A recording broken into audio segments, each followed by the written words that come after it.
when I look back on it now and I realize we're in our 38th, 39th year of being a band, it is pretty amazing. I met Steve and Bill right out of high school. Of course, Steve drummer, Bill guitar player, myself on keys and vocals. They were playing together all through high school, so they've known each other even longer, but we met through a mutual friend right out of high school. I was going to University of Michigan. The other guys were going to other schools, and we decided just to get together and jam, and as cliche as it sounds, it clicked from day one, and we are still playing 38 some years later. Did you come here to catch me? Did you see me? I have to say, right out of school, when we put the band together, we were very influenced by the growing progressive rock scene out of England. Bands like Pink Floyd, more esoteric bands like Yes or Atomic Rooster, and bands you probably have never heard of. We just gravitated toward that style of music. There really wasn't a lot of American bands, and especially in Detroit, home of, Stooges, MC5, Bob Seger, that type of, American rock. There weren't very many bands playing that type of music, and because we did have a keyboard player, we were able to pick up more styles of music. So you look at Uriah Heep, you look at early Genesis.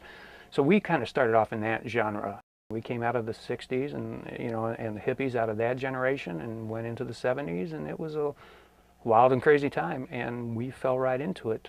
That being said, we were pretty good at what we did musically, so we opened up for a lot of what I kind of call dinosaur bands now, but bands like Steppenwolf and Seeger and Foghat and Nazareth. I mean, we shared stages with these guys, and we just thought, this is what we want to do, this is where we're going to go. So we were going down a very different path than where we ended up. I'm sending out a prayer for all the warriors standing guard, preparing for the fight.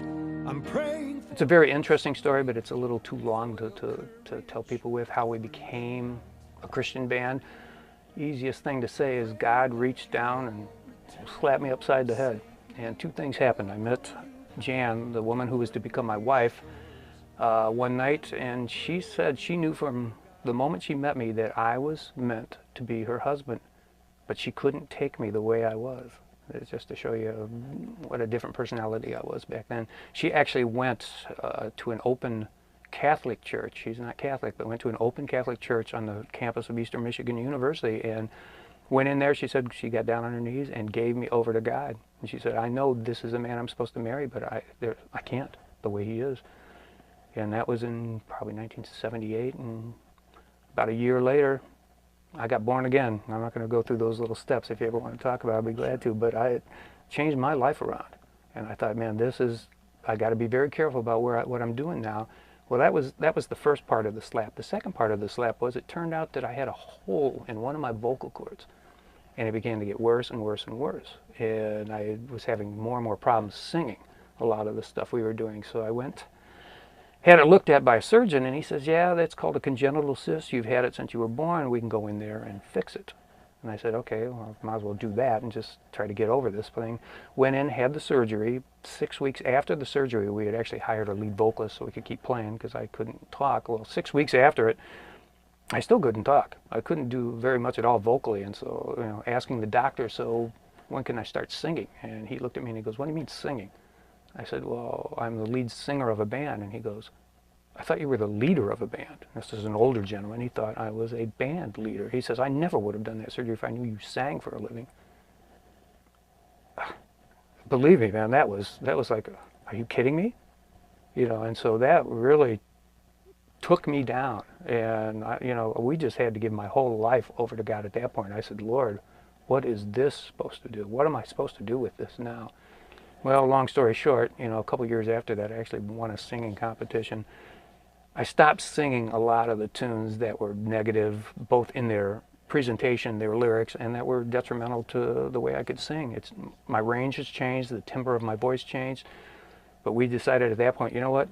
If we're going to do this for God, if we're going to become a Christian band, even though we were still playing clubs and nightclubs and that kind of stuff, I said, we got to commit. It became very, very hard then at that point then to stand up in the club at the end of the night and talk about tequila shot specials. I said, I can't do this anymore, man. We're going to start killing people with our testimony. Here, we want to talk about what we're doing. This isn't right. And so Steve and Bill, God bless them, said, you know what, we're right with you. Let's just keep doing this. And the rest of the people that were in the band at that time just kind of drifted away. And here we are 30 years later going, pretty cool. The entire point of a Sweet Crystal show is for you to realize that there's a whole commonality between you, the listener, us, the performer, and that the stuff you're going through, if we haven't gone through that exact thing, we're going through something very similar to it, or we went through something similar, and here's what we did to overcome it. Here's where we are now. We don't hide that we're a Christian band. We just come in and pretty much people just think of us as a rock band, and by the time you're done listening to a set of our stuff, it's pretty darn blatant. You know, the fact that we're just talking about God. We're not preaching at you, we're telling you our story, and the fact that we're pretty jubilant about where we ended up. So you feel like coming along, there's plenty of room for you.